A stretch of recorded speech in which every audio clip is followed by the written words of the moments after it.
Will Smiles from Black Film TV. Hey, how's it going? I'm very well. How are you? Good. So obviously, you've had the best of being in the DC world and the Marvel world. But you're in the Marvel world right now, playing High Evolutionary.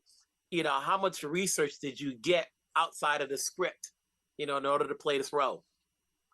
Um, as far as research, I had access to, the internet was my whole world. But honestly, the research I actually used for the script was in the script.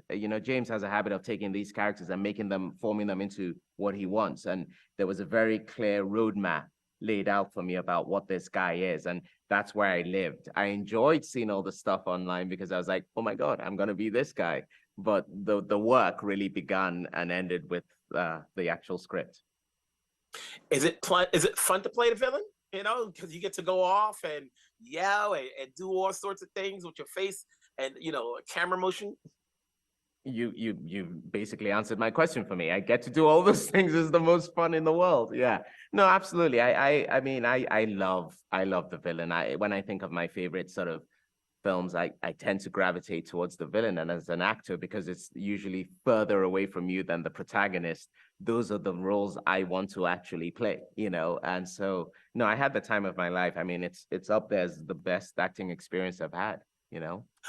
What did the cast do to make you feel comfortable? You're coming in, half this crew have been together for 3 films. You're the newcomer. How did you feel welcomed? It turns out, well, it helped that James and I had just worked together, as you said, in the DC world. But it turns out that James had been my cheerleader to the rest of the crew and the cast for long before I arrived on set. So it was wonderful to come and, the first person I met was Chris Pratt, and he said, hi, it's lovely. He said, hi, I'm Chris Pratt, like I didn't know.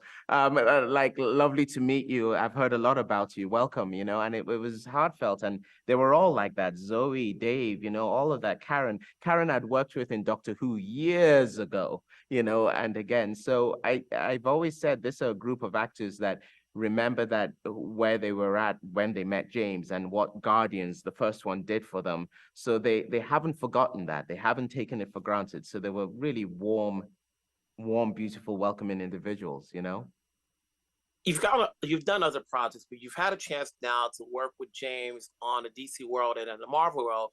And skill set wise, as an actor, what did you get from him from working in both projects that helps you out moving forward to whatever project you may do next? I think for me is that the biggest thing I've taken away from working with James is confidence. The fact that someone like him at the top of his game, who's practically one of the most powerful men in Hollywood now at, DC, the fact that someone like him that could have any actor chose to take such a gamble, and I don't mean it as a gamble talent-wise or ability-wise, but a gamble of hiring me, an unknown, in a role he could have had anyone. I can't tell you the confidence that gives. I harken back to the confidence I got when I was asked to play Hamlet. For actors that come up in theater, when you play Hamlet, whether it's good or bad, whether it's a hit or not, that is a rite of passage. And there was something about James asking me to do this, to play a villain in the conclusion of his franchise, his baby. Mhm. I can't put words to it. I can't put words to it, Yeah. I'm sure you've had a chance to watch all 3 films, or if not, you had to go back and watch the first 2 films. Mm. Knowing there's a lot of music in all 3 of these movies, is there any particular song that you appreciated more, or did you would have liked to be in, at least in your film? Oh, that wasn't in it that I wish he could have included? Either you liked one of the songs, or you wanted a song to be in it. Okay, outside of the songs that are actually in the movie. Yeah, either or. Was there any Okay, particular song that I you would liked? say that my actual favorite song of the trilogy is "Do You Realize" by Flaming Lips. You know what I mean? It's so beautiful. It's just so beautiful. But if I were to include one more song in it, I'd include "Under Pressure" by Queen. For my character's sake. Under pressure, baby. So yeah. Hey, you did well on your first one. Let's hope we can see you more. So we'll talk down the road. Thank you so much. Take care of yourself. Wilson Morales from Black Film TV. Hey, Chris, how's it going? Hey, good. How you doing, Wilson? Good. And of all the projects you've done, obviously this has been the longest journey. How much of fun have you had playing this role? Oh man, it's been so much fun. It's so much fun to be able to connect with a big audience like that, like the fans of the Guardians of the Galaxy. It's, man, really special, really a lot of fun. We were just saying we traveled around the world in 7 days. We went to 24 different time zones, and I'm getting to do that. I'm getting to go promote the movie in countries around the world and meet fans around the world dressed like Star-Lord. It's fun, man. It's really cool. Have we seen all of what we need to know about Peter Quill? Is there so much more that we still need to know? Man, that's a great question. I feel like I'm constantly learning more about him every time a new script drops. So I expect that there's more to learn about him, because at the end of this volume, without spoilers given. Without spoilers? Oh, yeah. Well, you'll see. You'll see that you learn a lot more about him in this film, and one of the most compelling things you learn about him is that he is very lost, and he's searching for who he is on a very personal level. So I'd like to find that out with him. That's always the case with certain characters of the MCU, is that they're still trying to find themselves, of who they are and what their purpose is. Right. Do you think Peter's satisfied even though he's got a host of friends and colleagues around him? Well, I think he's a guy who's... I think the loss of Gamora really devastated him. And especially the way that it's presented to him, which is that she's still alive, but it's a version of her that has no idea who he is. And he had defined himself in the love of this woman. And so, yeah, he's surrounded by his friends and his colleagues, and that gives him a purpose as a guardian of the galaxy, and purpose is important. And I think he needs to find a little bit more about who he is, and see if he can swim on his own. As I'm watching the movie, and throughout the three films, I'm always intrigued by the music selection. When you go in here, at this point in time, does James give you at least an inkling to say, what do you want to hear this time? No, nope, not even a touch. He's in absolute control of all the music, which is a good thing, because he's got extraordinary taste in music, really eclectic taste in music. And I think from what I hear, this was the most challenging volume to add music to, because it's less limited. The first two volumes were all pop music from the 70s, and this, because he's got a different apparatus to play the music, instead of the mixed tapes, he now has an MP3 player with 300 songs on it that spans several decades. He cast a wider net to pull in songs, and so I think it was harder for him to limit it down to just the 12 or 14 songs that make the movie.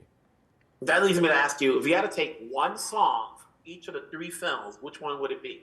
Oh man, the first one would be "Come and Get Your Love," just because it's so iconic now, and always was, but is more iconic now. The second one is probably that George Harrison song. I can't remember what it's called, but it's "As We're Approaching Ego's Planet." There's that. It's slipping my mind right now, but it's a very iconic George Harrison song. I can't remember. We'll get it. You'll get it. And then the third one, I'd have to go with "No Sleep Till Brooklyn." It accompanies one of the greatest action sequences I've ever seen in the MCU. It's really cutting-edge technology used to design this incredible action sequence, and I mean, it had the whole audience just stand up and cheering afterwards. So that like the slow-mo walk into like the crazy fight sequence to that song is always going to be special. Before I let you go, in the three films, what has James's direction done for you as an actor, skill set wise? Oh, My Sweet Lord, that's the song. George Harrison song. James has taught me so much.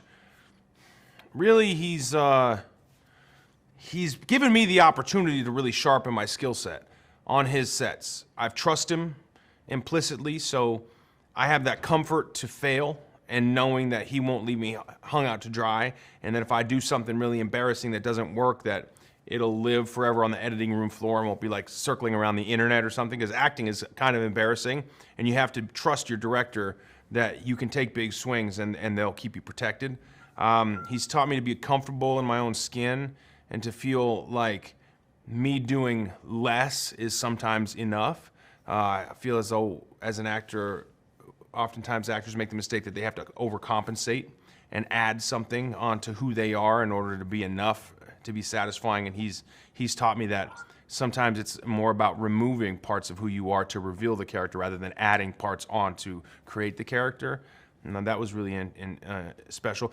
Cadence, the importance of energy and volume when speaking, understanding where you are in the movie, and that your performance, both visually and audio and your voice, it needs to be a small tile in a large mosaic. So sometimes it's important to be very fast and with high energy, with high volume. It's not always the easiest direction to be given, but it's sometimes the appropriate direction. Is understanding that it doesn't really matter what I think. Sometimes there are moments where I'm just a prop, and that's okay. And then other times it does matter what I think, and so having the discernment to know when to fight for my vision versus trust his. Usually they're pretty aligned. Yeah, man, he's taught me a lot. Congrats on the road. It's good talking to you, Chris. Have a good one. Thanks, Wilson. See you, man.